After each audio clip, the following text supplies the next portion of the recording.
la Pâque juive était célébrée uniquement à Jérusalem.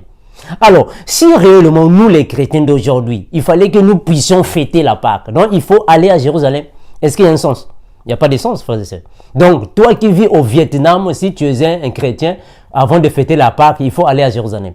Donc, toi qui vis au Congo RDC, s'il y a la Pâque, il faut monter à Jérusalem. Est-ce qu'il y a un sens? Il n'y a pas de sens. Donc, la Pâque n'a rien à voir avec nos frères. Parce que la Pâque était une œuvre, ou soit un fruit du judaïsme et non du christianisme. Bien-aimés dans le Seigneur, je vous salue au nom précieux de notre Seigneur et Sauveur Jésus-Christ. Je fais cette vidéo pour l'édification du peuple de Dieu, afin que vous connaissiez la vérité. On est encore avec Jean chapitre 8, le verset 32, la Bible déclare que vous connaîtrez la vérité. Et la vérité vous affranchira. Or, nous avons compris que toute personne qui est affranchie par la vérité de Christ est réellement un disciple de Jésus. Mais malheureusement, ceux qui demeurent dans l'ignorance continuent d'être des esclaves ou fanatiques des hommes de ce monde ayant une vaine tromperie en accord avec Osée 4, 6, mon peuple périt, faute de connaissances. Alors aujourd'hui, je vais répondre à une question. Aujourd'hui, je vais donner des enseignements bibliques en ce qui concerne la fête de Pâques. La question qui se pose est celle de savoir, est-ce que les chrétiens doivent-ils célébrer la Pâques? Est-ce que nous les chrétiens devons-nous alors fêter la Pâque?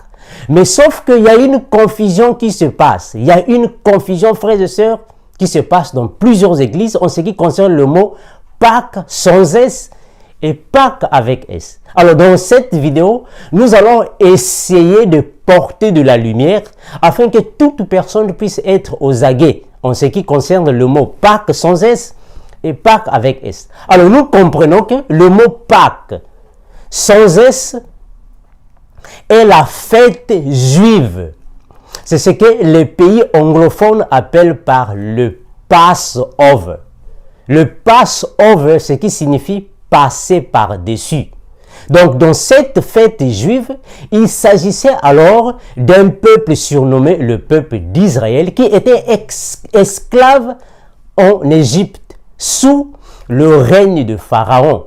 Alors Dieu a suscité un prophète qui est le prophète Moïse pour alors aller libérer son peuple de l'esclavage. Alors quand Moïse a fait face à Pharaon, Pharaon ne voulait pas libérer le peuple d'Israël parce qu'il ne voulait pas perdre tout ce qu'il gagnait de ce peuple. Alors Dieu a frappé le peuple d'Israël par les 10 plaies. Mais Pharaon était toujours têtu parce que Dieu avait endurci son cœur.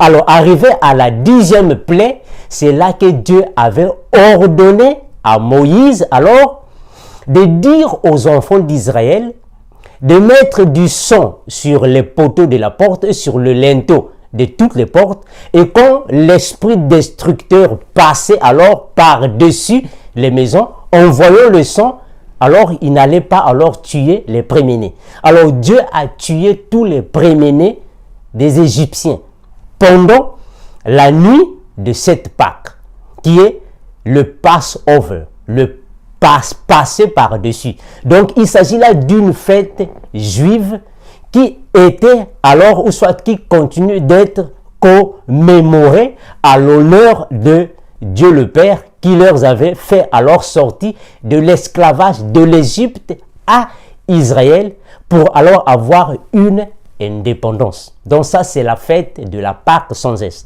Mais alors, nous avons aussi le mot Pâque avec S, ce qui signifie alors une fête chrétienne ou soit religieuse à l'honneur de la crucifixion de Jésus-Christ ou soit de la victoire de Jésus-Christ sur la mort, ou soit Satan. Alors, dans cette vidéo, nous allons expliquer ça pas à pas afin que nous puissions comprendre. Mais sauf que, comme j'ai toujours dit, avant de comprendre, avant de bien assimiler la Bible, il faut alors avoir quelques notions de l'histoire d'Israël. Parce que la Bible est un patrimoine israélien, ou soit un patrimoine juif. Il faut alors avoir quelques notions de l'histoire d'Israël avant de bien comprendre la Bible, bien que nous avons aussi l'esprit qui nous aide à comprendre. Alors, quand la Bible parle du peuple d'Israël et les enfants d'Israël, il y a là alors une une différence. La différence est que les enfants d'Israël, quand la Bible parle des enfants d'Israël, la Bible fait allusion à toute personne qui est sortie de la descendance de Jacob, c'est-à-dire les enfants, les petits-fils et les grands-petits-fils de Jacob. Ce sont eux que la Bible appelle par les enfants d'Israël. Mais quand la Bible parle du peuple d'Israël, là, la Bible fait allusion à toute race, toute nationalité ou toute personne qui était esclave en Israël pendant le règne de Pharaon et qui s'est évadé dans le désert avec Moïse. Je explique. Quand le peuple d'Israël était esclave, ou soit quand les enfants d'Israël étaient des esclaves en Égypte, il n'y avait pas seulement que les enfants d'Israël. Il y avait aussi d'autres nationalités comme les Éthiopiens aussi étaient là. Il y avait aussi les Asiatiques qui étaient là. Il y avait aussi les Égyptiens qui étaient aussi les esclaves. Donc il y avait un mélange des races, un mélange des nationalités qui étaient aussi des esclaves. Une fois que Moïse a pris ce peuple de l'Égypte au désert, d'autres nationalités aussi se sont évadées avec Moïse. Donc c'est tout ce peuple que la Bible appelle par le peuple d'Israël. Mais on va expliquer ça bibliquement afin que nous puissions avoir des notions bibliques. Alors là, je vais faire une lecture biblique en ce qui concerne la fête de la Pâque. Alors là, je suis dans Jean chapitre 6, le verset 4. Jean chapitre 6, le verset 4. Je vais lire le premier verset. Jean 6, le verset 4. Je lis au nom de Jésus. La Pâque, la fête des Juifs, était proche. Je reprends. La Pâque, la fête des Juifs, était proche. Donc l'apôtre Jean nous confirme que la Pâque était la fête des Juifs. Je vais encore prendre 11,55. Je prends encore Jean 11, 55. Je suis toujours dans Jean 11, le verset 55. Je lis au nom de Jésus. La fête juive de la Pâque était proche. Donc, l'apôtre Jean nous confirme que la fête de la Pâque, sans S, était vraiment une fête juive. Je continue. La fête juive de la Pâque était proche. Et beaucoup de gens du pays se rendirent à Jérusalem pour se purifier avant cette fête. Donc, avant la fête de la Pâque, qui était une fête à caractère juif, alors il fallait la fêter à Jérusalem. Parce que Jérusalem est considérée la ville des grands prophètes. Il fallait être là à Jérusalem pour fêter cette fête. Mais avant cette fête, il fallait d'abord se purifier. Comprenez, frères et sœurs, que pendant la loi de Moïse, Israël avait plusieurs fêtes. Parmi tant d'autres, nous avons la fête de la Pentecôte, la fête du sabbat, la fête des tentes, la fête des moissons, la fête du tabernacle. Donc il y avait plusieurs fêtes qu'Israël fêtait ou soit célébrait. Parmi toutes cette fête, il y avait aussi la fête que je viens de dire, qui est la fête de la Pâque. Donc c'était une fête qui avait été, ou soit qui continue d'être commémorée à l'honneur de Dieu le Père. Mais alors, avant de fêter à cette fête, il y avait des critères. Il fallait alors être vraiment attentif à tout ce que Dieu disait au peuple d'Israël. Les critères étaient, je vais lire les critères. Donc là, je suis dans Exode, le chapitre 12, le verset 1 à 15. Rappelez-vous, frères et sœurs, que le mot Exode signifie sortie. Voilà pourquoi dans les pays anglophones, Exode signifie exit. Donc la sortie. Donc Exode signifie sortie. Donc Exode chapitre 12, le verset 1 à 15, vous pouvez descendre même en bas, vous allez comprendre que Dieu avait donné des critères avant de participer à la Pentecôte, soit à la Pâque. Donc les critères étaient, il fallait que la fête soit célébrée pendant le mois de Nissan, qui est le premier mois du calendrier juif, le mois de Nissan. Alors, il fallait pendant la fête, toute famille puisse alors immoler un agneau. Il fallait immoler l'agneau dans toutes les familles, ou soit dans toutes les maisons. Il fallait immoler l'agneau. C'était des critères. Alors, il fallait aussi que l'agneau à immoler devrait alors être sans défaut et sans tache, et un agneau d'un an. Vous voyez? Donc, c'était des critères. Et il fallait alors tuer cet agneau, ou soit manger la chair de cet agneau le 14e jour du mois de Nissan. Alors, l'autre critère était, alors il fallait tuer cet agneau en présence de toute l'assemblée.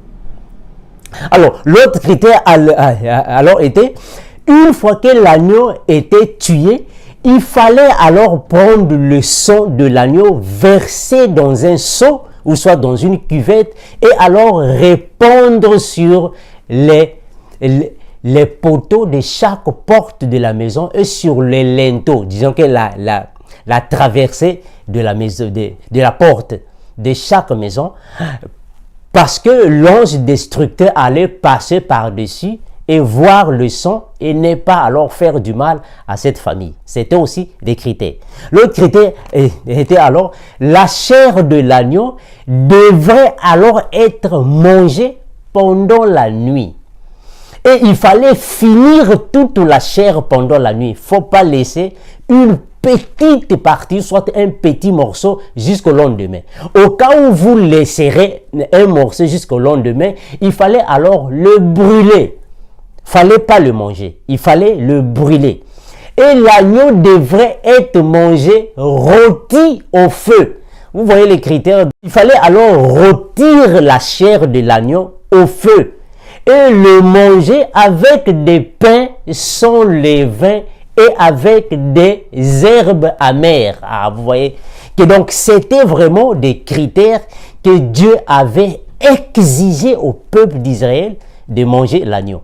Donc ça, c'était la Pâque dans l'ombre. Mais nous allons comprendre que c'était juste la préfiguration de Jésus. On va arriver là-bas. Alors, l'autre critère était, il fallait manger l'agneau avec les saints reins. C'est-à-dire, il fallait mettre une ceinture sur les reins avant de manger la chair de cet agneau. Il fallait avoir un bâton à la main avant de manger la chair de l'agneau. Il fallait avoir des souliers. Vous voyez qu'il y avait beaucoup de critères que Dieu avait donnés. Donc, une ceinture au rein, un bâton à la main et des souliers aux pieds avant de manger l'agneau. Et pendant la nuit, pas pendant la journée, pendant la nuit. Ça, c'était des critères. Et l'autre critère était, il fallait manger cette chair à la hâte, disons qu'à la vitesse. Donc, se préparer de manger l'agneau afin d'attendre le lever du soleil et sortir de la maison. Donc, c'était vraiment le au revoir de l'Égypte. L'autre critère était qu'il fallait alors faire le même mouvement pendant 7 jours. Donc, il fallait célébrer cette fête pendant 7 jours. Et personne ne pouvait aller au champ. Donc, c'est-à-dire que personne ne pouvait aller travailler. Donc, c'était là les critères que Dieu avait exigés au peuple d'Israël pour alors célébrer la fête de la Pâque. Mais alors, nous allons comprendre que c'était juste la préfiguration de Jésus-Christ. Puisque l'apôtre Paul nous confirme dans Colossiens chapitre 2, le verset 17, que l'ancienne alliance n'est que l'ombre des choses à venir. Donc nous croyons que ce que Moïse avait fait dans l'ancienne alliance n'était que la préfiguration de la vie de Jésus. Là, nous pouvons prendre 1 Pierre, le chapitre 8, prenons 18 à 20. Je lis ça avec la version Good News Translation. 1 Pierre 18 à 20. Je lis au nom de Jésus. Vous savez, en effet, à quel prix vous avez été délivrés de la manière de vivre insensée que vos ancêtres vous avaient transmise. Ce ne fut pas au moyen de choses périssables comme de l'or ou de l'argent. Donc l'apôtre Paul nous convainc que nous avons été délivrés non par la manière de nos ancêtres, non par de l'argent, ni par de l'or. Et il continue, non, vous avez été délivrés par le sang précieux de Jésus.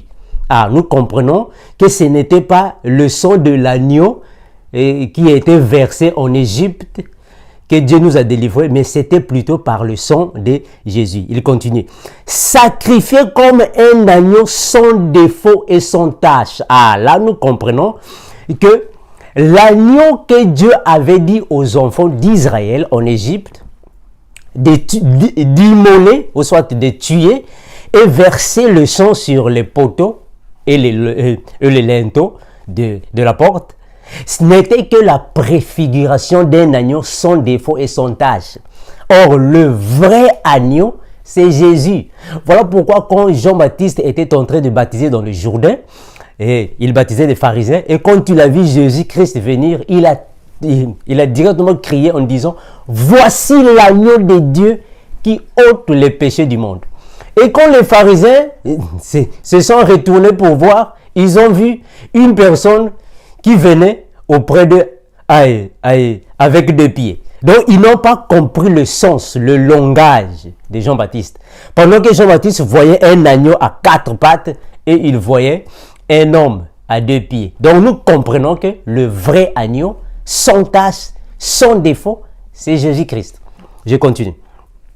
Alors, il dit ici, sacrifié comme un agneau sans défaut et sans tache, Dieu l'avait prédestiné avant la création du monde. Voilà. Donc Dieu avait prédestiné Jésus avant la création du monde. Donc tout ce que Moïse faisait n'était que l'ombre, n'était que la préfiguration. En d'autres termes, n'était que la photocopie. Jésus-Christ, c'est lui qui est l'original agneau. Donc je continue.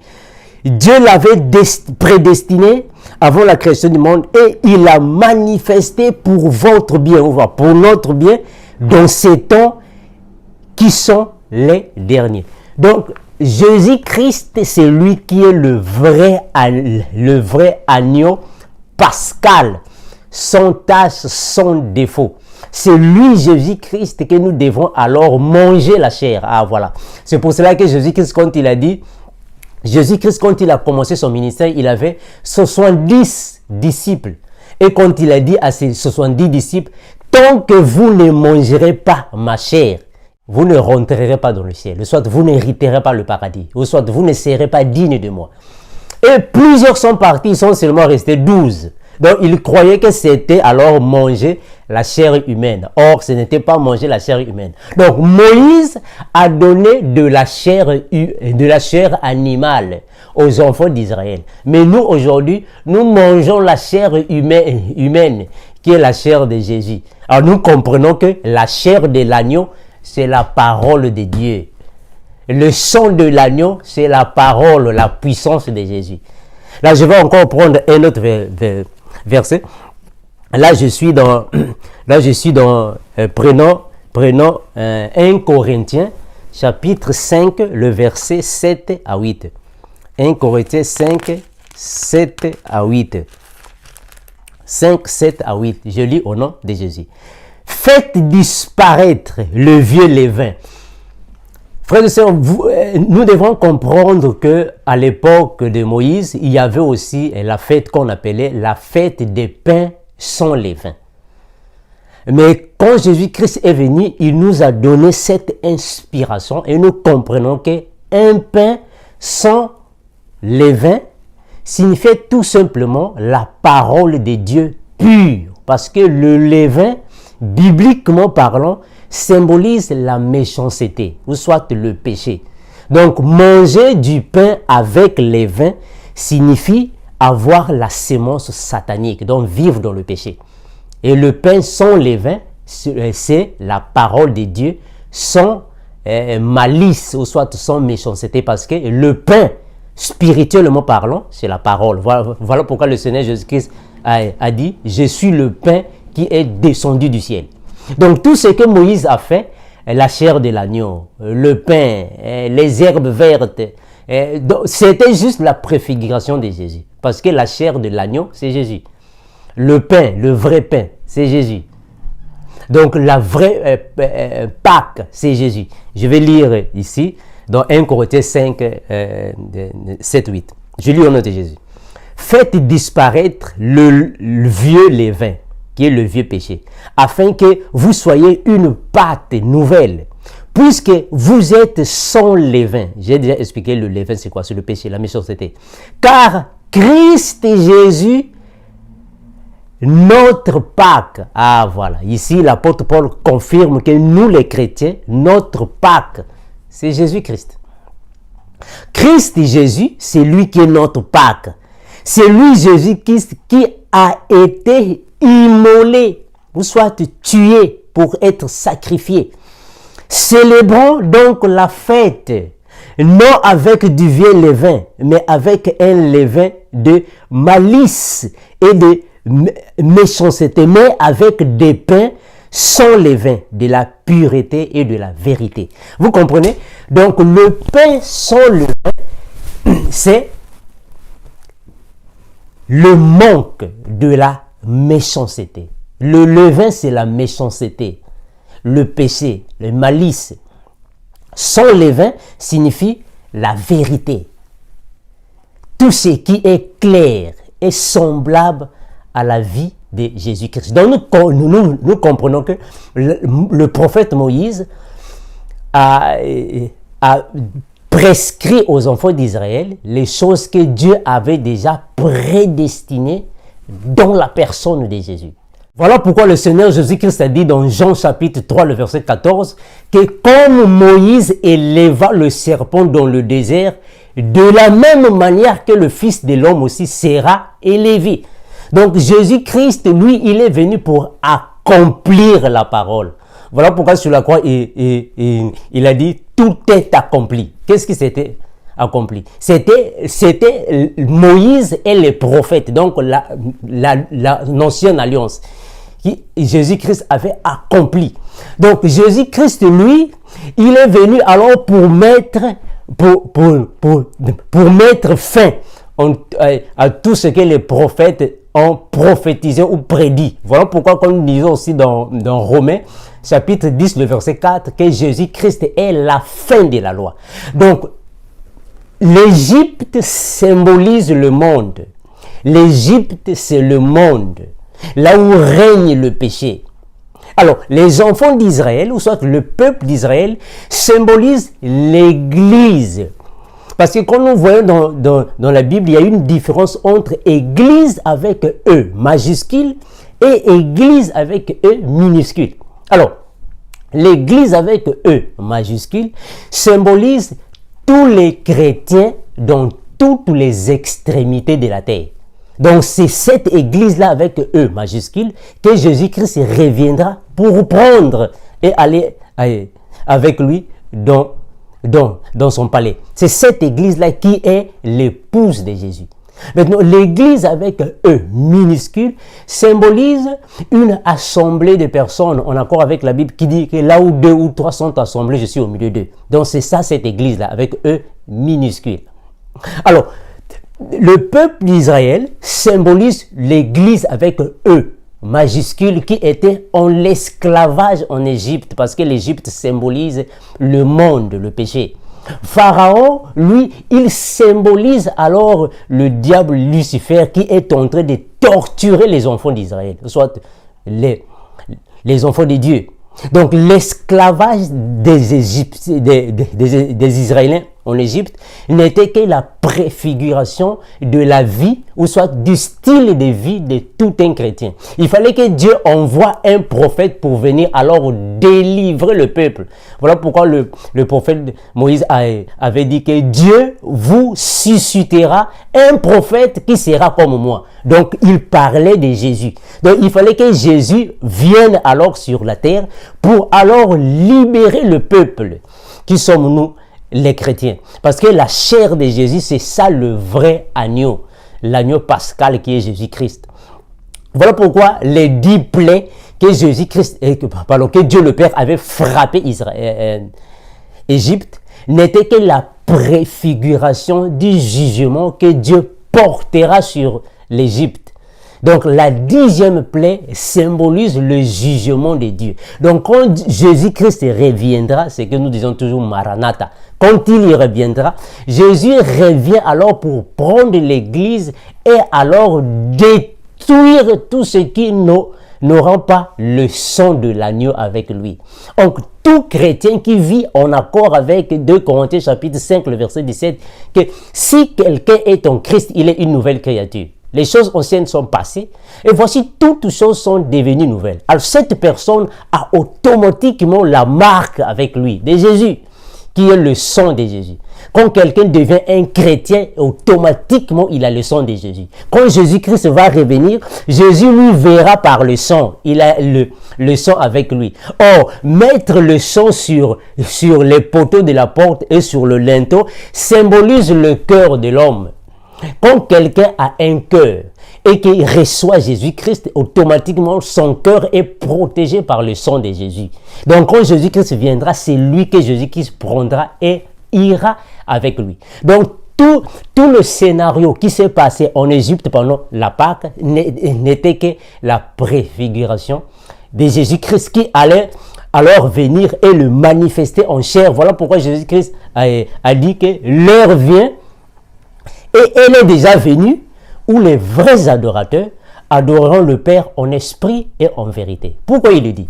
Il le dit parce que dans l'ancienne alliance, tout se faisait physiquement.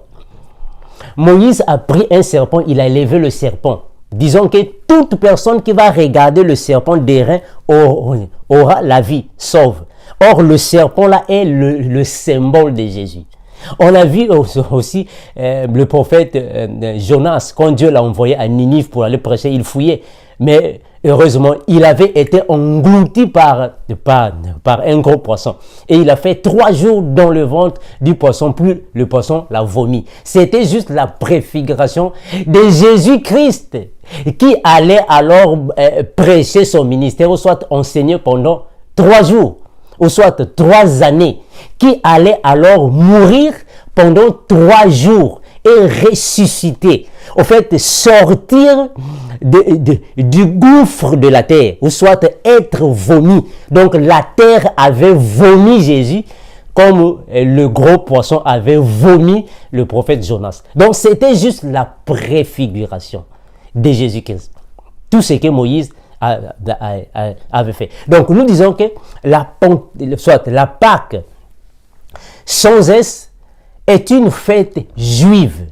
Ça n'a rien à voir avec les chrétiens d'autres pays. Si par exemple toi tu es un chrétien ivoirien ou camerounais, la Pâque juive n'a rien à voir avec toi. Parce que tu n'es pas un juif. C'est une Pâque juive. Ça n'a rien à voir avec toi qui es ivoirien, toi qui es américain. Parce que la Pâque juive est la fête de l'indépendance d'Israël. Or, si tu es camerounais, est-ce qu'il faut que tu fêtes l'indépendance d'Israël? Ça n'a rien à voir avec toi. Donc, un chrétien n'a rien à voir avec la Pâque juive parce que c'est une Pâque qui a à voir avec la libération du peuple d'Israël. Ça n'a rien à voir avec la libération du monde entier. Nous, c'est Jésus-Christ qui nous a libérés. Donc, nous célébrons la Pâque avec Jésus. Et cette fête est quotidiennement que nous le ferons.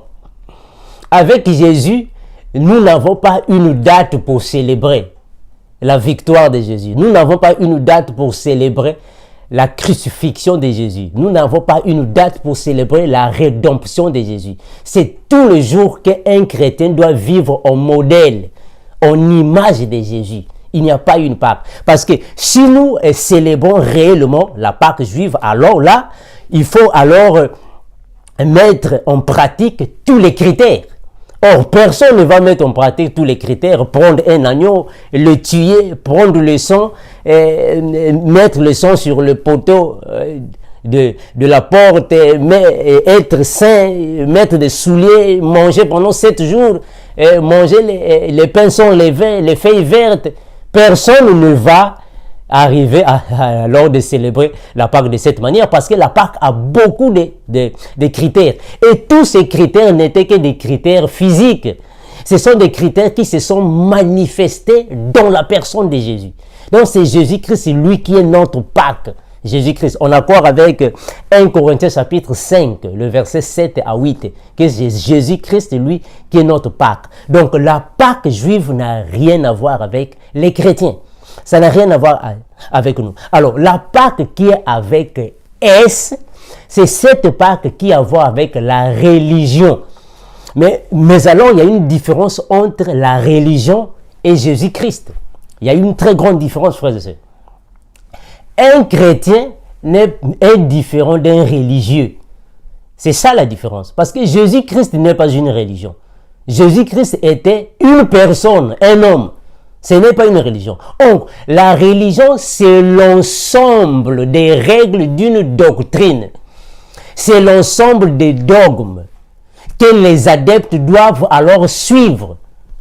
La religion, alors, c'est l'ensemble des principes. C'est l'ensemble alors de toutes les procédures d'une souveraineté que les adeptes doivent alors suivre. Mais Jésus-Christ n'est pas une doctrine. Jésus-Christ est un homme, un maître qui a laissé un style de vie. Voilà pourquoi aujourd'hui, quand quelqu'un est en Christ, il n'est pas dirigé par une doctrine, par une église. Non, tu es dirigé directement avec l'esprit. Voilà pourquoi la Bible déclare que c'est poussé par l'esprit que les hommes ont parlé de la part de Dieu. Ce n'est pas poussé par la religion ou l'église, non.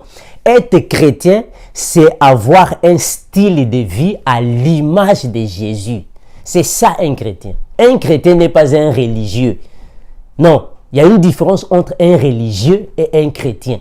Un chrétien, c'est celui qui suit l'image de Christ. Voilà pourquoi Jésus-Christ a dit, si quelqu'un veut me suivre, qu'il renonce à lui-même, qu'il prenne sa croix chaque jour et me suive. Ça, c'est un chrétien. Or, c'est renoncer à lui-même, signifie abandonner la vie de péché. Prendre sa croix signifie accepter les souffrances au nom de Jésus. C'est accepter les sacrifices pour l'honneur de Jésus.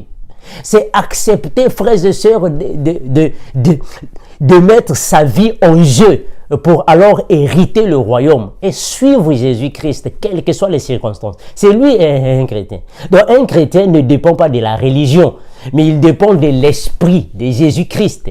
Voilà un chrétien.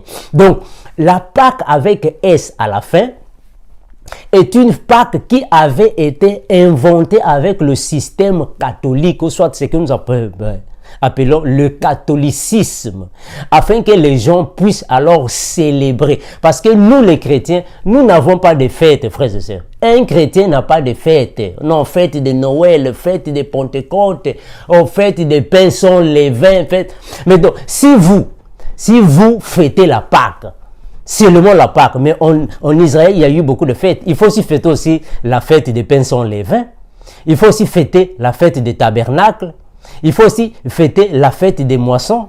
Il faut aussi fêter, il y a plusieurs fêtes. La fête de sabbat. Donc si vous fêtez seulement la fête de la Pâque et que vous laissez d'autres fêtes, ne voyez-vous pas que vous êtes contre la parole? Donc la Bible dit que si quelqu'un obéit à une seule loi, donc il est en train de désobéir à toute la loi. Or, il faut obéir à toute la loi d'une manière complète.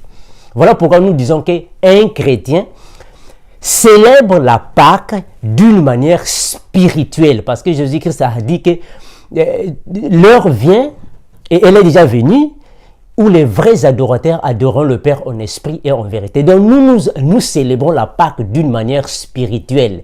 Donc mener la vie de sanctification tous les jours. C'est suivre les enseignements bibliques tous les jours. Comme la Bible le dit dans 1 Thessaloniciens, que prier sans cesse. C'est ça la vie d'un chrétien. C'est prier sans cesse. C'est une façon de faire la Pâque.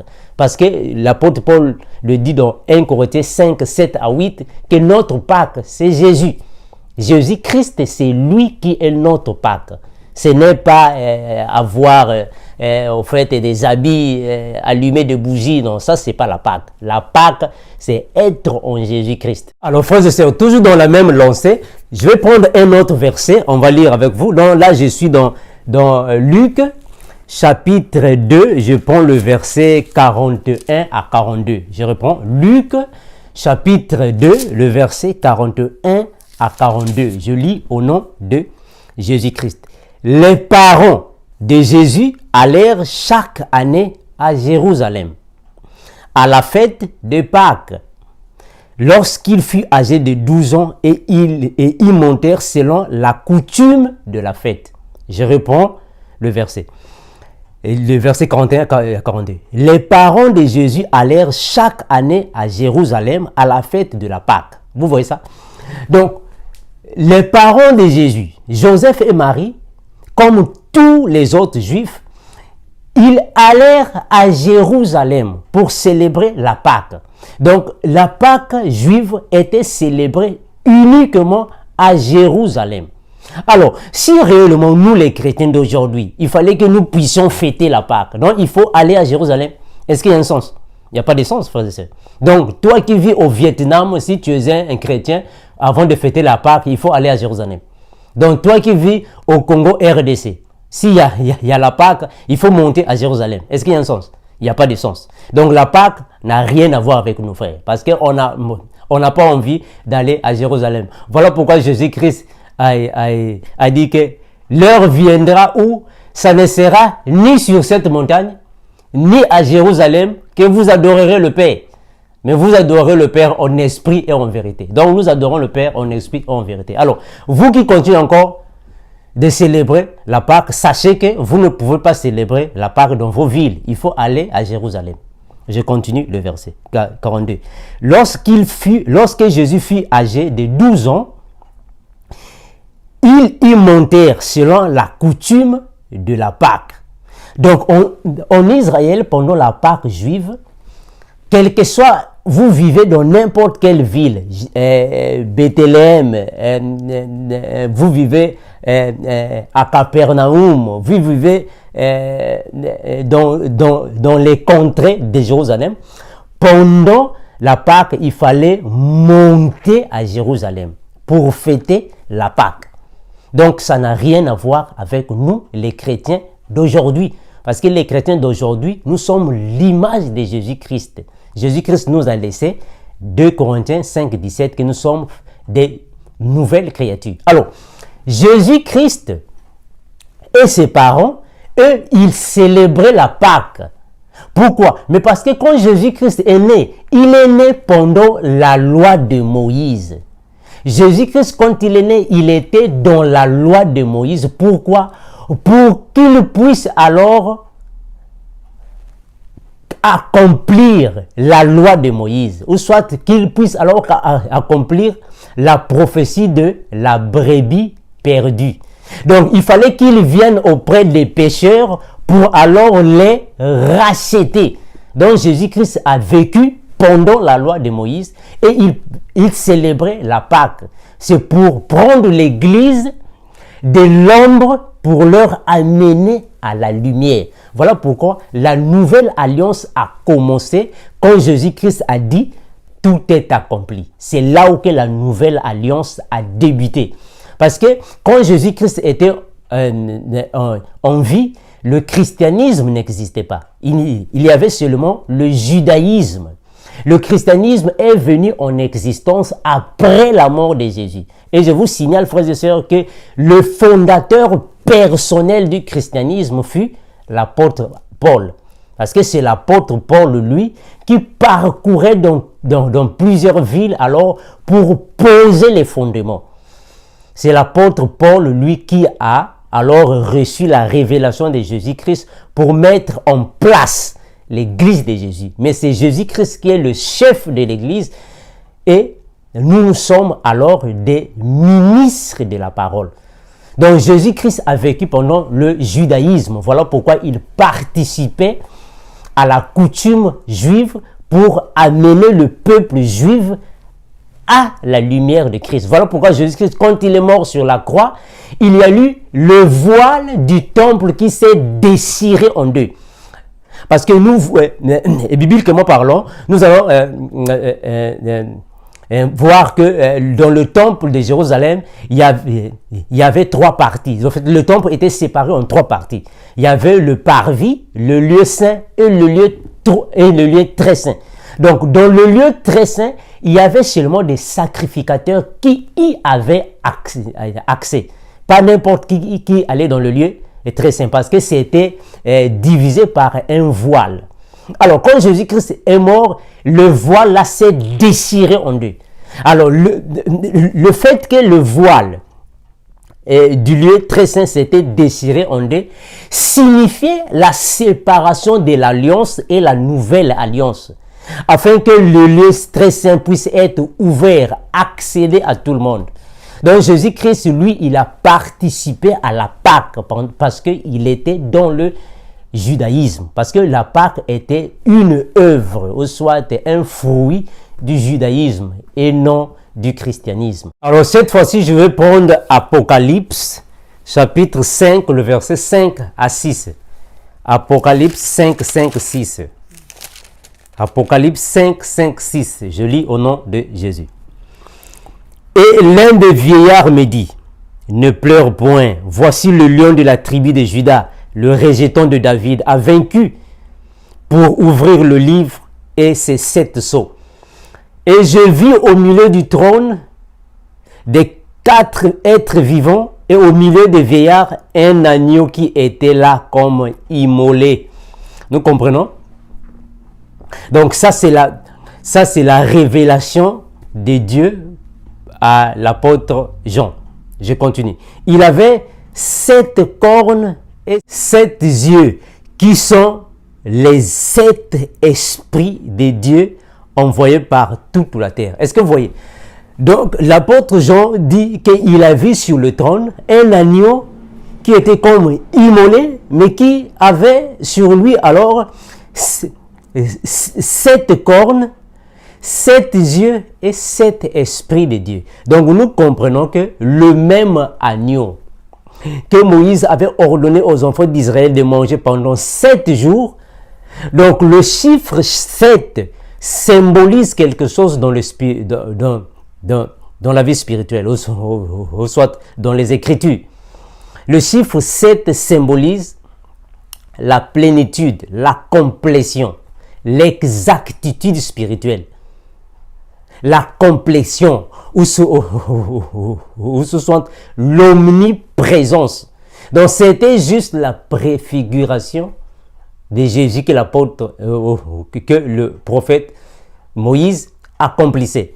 Donc 7 esprits, 7 cornes, ce sont les 7 esprits de Dieu qui symbolisent que l'agneau immolé devrait être alors mangé pendant 7 jours. Et un des critères aussi disait qu'aucun de ces os devrait être brisé. Il ne fallait pas briser un de ces os. C'est ce qui symbolise Jésus-Christ sur la croix. Aucun de ces os était brisé. Donc nous confirmons que un chrétien ne peut pas célébrer la Pâque de la manière juive. Ne peut pas célébrer la Pâque comme étant, ou soit comme le font ceux qui sont dans le judaïsme, d'une manière physique. Donc la Pâque d'un chrétien est une Pâque qui est spirituelle, parce que tout ce que Moïse a fait n'était que la préfiguration de Jésus. Parce qu'aujourd'hui, si nous fêtons la fête juive, bon, on va nous demander, mais où est le sang? Où est le sang de l'agneau? Parce qu'on ne peut pas faire, en fait, on ne peut pas célébrer la fête, ou soit, on ne peut pas célébrer la Pâque sans qu'il y ait présence du sang de l'agneau, sans qu'il y ait présence de la chair de l'agneau, sans qu'il y ait des pains sans levain, sans qu'il y ait des herbes amères, sans qu'il y ait, frères et sœurs, qu'est-ce qu'on peut encore ajouter? Du sang sur les poteaux. Est-ce que vous voyez? Sans qu'il y ait aussi des souliers aux pieds, sans qu'il y ait aussi un bâton. Donc, il y a beaucoup de critères pour alors accomplir la Pâque de Moïse. Aujourd'hui, nous, notre Pâque est spirituelle. Nous célébrons la Pâque d'une manière spirituelle.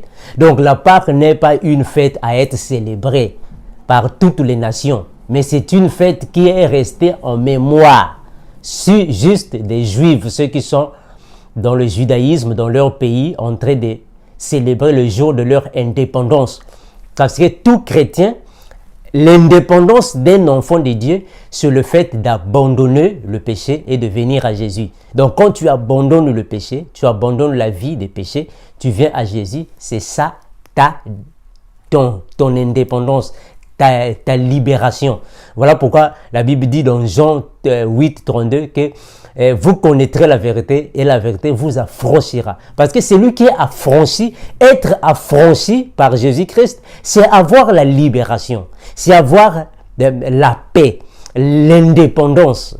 Donc tu ne seras plus esclave de la religion ou soit des gens. Tu seras maintenant dépendant à Jésus. C'est ça la vraie Pâque d'un enfant de Dieu, c'est en Jésus-Christ.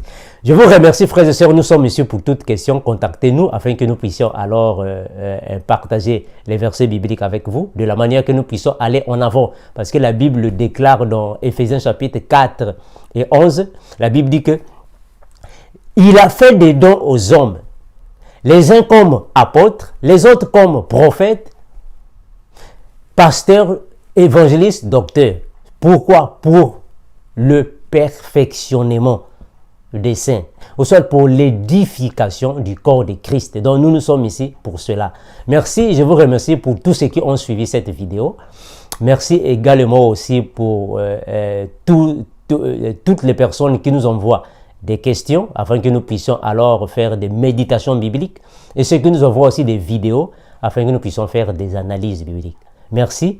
Maranatha, comme j'ai toujours dit, ce qui signifie en français le Seigneur Jésus-Christ revient bientôt.